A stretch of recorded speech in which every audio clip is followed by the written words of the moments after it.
Yo, I'm in the beach here in Koh Phangan at about 7 a.m. Just about to go for a Muay Thai session on a Saturday morning. I wanted to film a quick video to reflect on my experience with Muay Thai. I've been in Koh Phangan for about 2 months now and been training pretty rigorously for the last 2 months. I've been training almost every day, and I wanted to share my experience, not just training in Koh Phangan, but also training in different places as well. So going back to the very beginning, I first did my session in Koh Samui in Thailand in one of the gyms, and I'd never thrown a punch in my life before. I'd never thrown a kick, never done any form of martial arts, where I dabbled in jiu-jitsu, but I'd never done any striking. It was an interesting experience. I was very, very limited in terms of what I could do. I was such a beginner, almost to the point where you could see the trainers were kind of annoyed that they had to train me because I was so bad. And I started going to group classes, and I made very little progress because I wasn't really learning much of the techniques, and it's very hard to teach someone the techniques in such a short amount of time. You really need the one-to-one sessions. And I remember one time, I probably did it for about a week, I had a sparring session with one of the Thai guys, and he just destroyed me.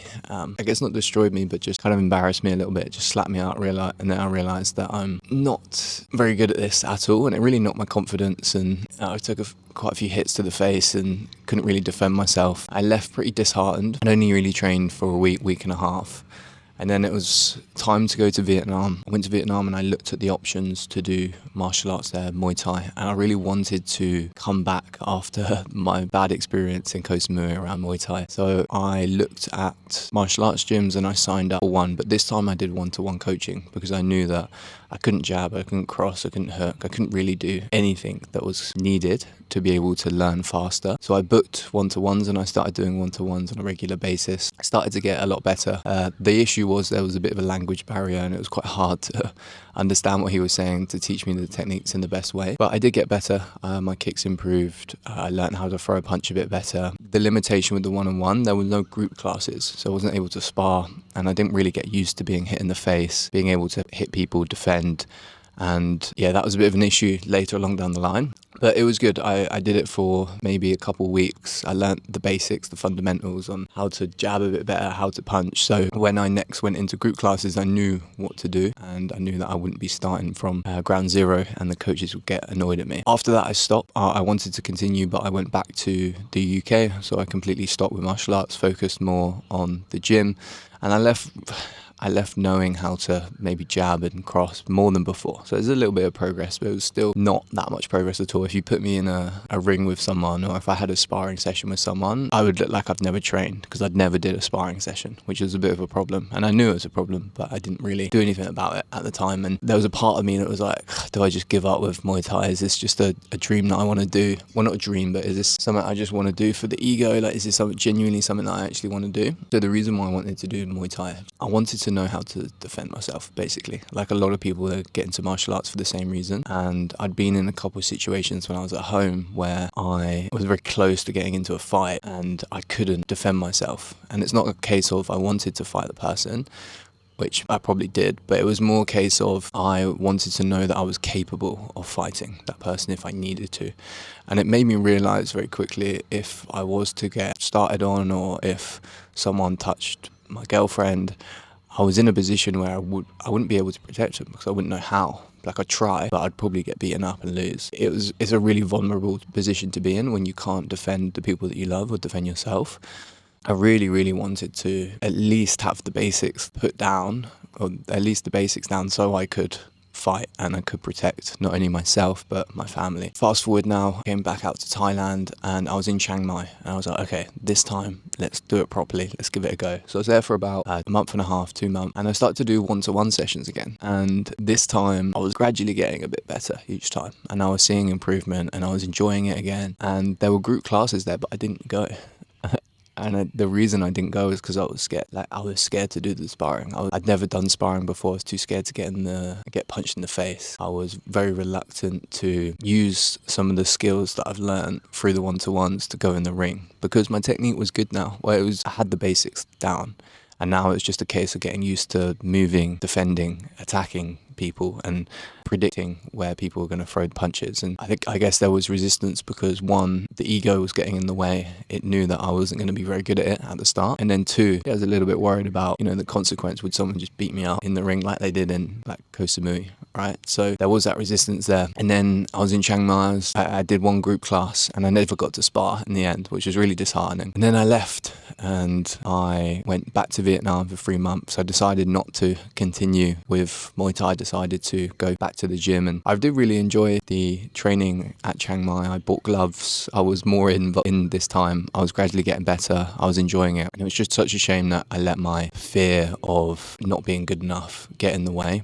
And this has happened a lot of times in my life. Maybe not done something, or the fear of not being good enough at it, and it's really got in the way of making the progress as quickly as I could. And that was an example of it, but still continued.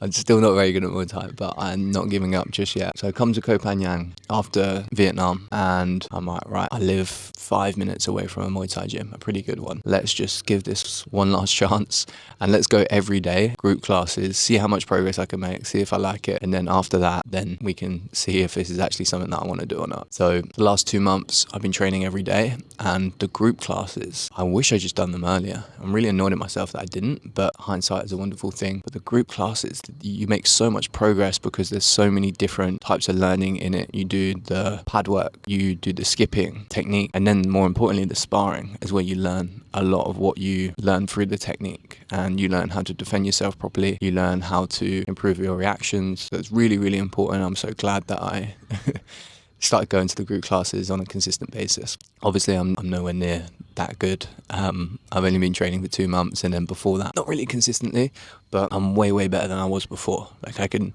definitely throw a punch and a kick, still limitations on it, but I'm way, way better than when I first started in terms of I know actually how to defend myself, I would say. Whether I'd win or not, I'm not sure. Depends on the other person. But I'm definitely way further ahead than what I was before. And for that, I'm really happy. And I can see myself integrating this into my weekly schedule. I can see myself doing this at least once a week. I probably wouldn't stop training at the gym, but I want to spar at least once a week. I think it's so important for us as men to get hit in the face and be able to learn how to protect yourself. And it's such a humbling experience when you go to the gym, you think you're getting a bit better, you have a good sparring session, and then the round after that you just get beat up. There's someone just always bigger and better than you, and it's a very humbling experience because you have to remove the ego completely from training at the gym and training in Muay Thai. And that's one of the best benefits about it, is you remove the ego and you come in as a student, you come in as a beginner, because if you want to be able to fight and if you want to be able to get better, you have to learn from people who are better than you. But that's the thing, right? Like, when you start avoiding the uncomfortable thing that you have to do, you start seeing results quicker. And I avoided doing group classes for a long time because of the sparring. I avoided fully committing myself, and when I finally did it, it was never that bad. And I'm really happy that I did it because I've seen a lot of progress.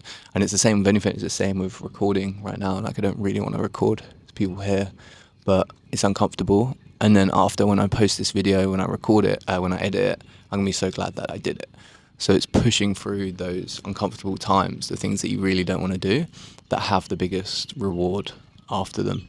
So the thing that you're usually avoiding is the thing that's going to help you grow the fastest. And for me, it was the sparring, and I was avoiding it for a very long time. And then when I finally bit the bullet and did it, I saw the most progress. I saw the most gains at Muay Thai. So it's always the things that you're avoiding, the things that are most uncomfortable. It also has really highlighted to me how consistency and just doing the reps gets you better at anything. And I know that, and it's very transferable with sales. Like, you take sales, for example, the more calls you take, the better that you get. And the more you iterate, the more you improve. And it's the same with martial arts. Like, every time I turn up to Muay Thai, I can get better. And it's like anything that you do and you can put your mind to and you do consistently, you can get that 1% better each time. And it's such a good feeling because, again, with this, for example, I'm new to this, I haven't done it that much, but I know if I can commit myself over a long enough time frame and I'm consistent with it, I will eventually get better. What an amazing realization, because it means that you can pretty much do anything if you give yourself a big enough time frame and you dedicate enough time to it.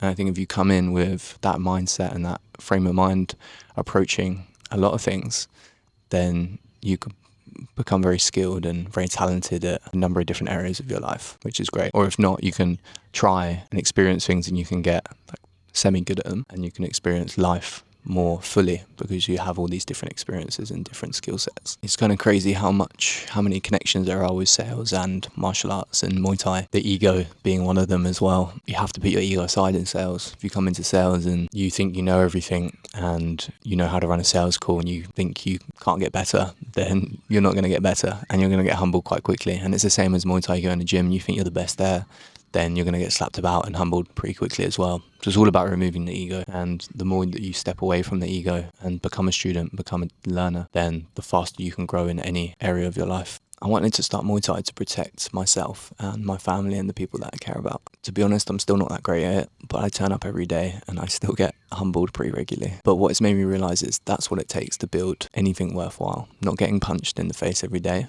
but being bad at something and being consistent enough to show up even when you're not very good at it. And that's where a lot of the results come in life. So thank you for watching. I'm just about to go to a session. I'm going to record some of it, bring my camera, and probably get beaten up a few times, but that's what it's all about. So see you later.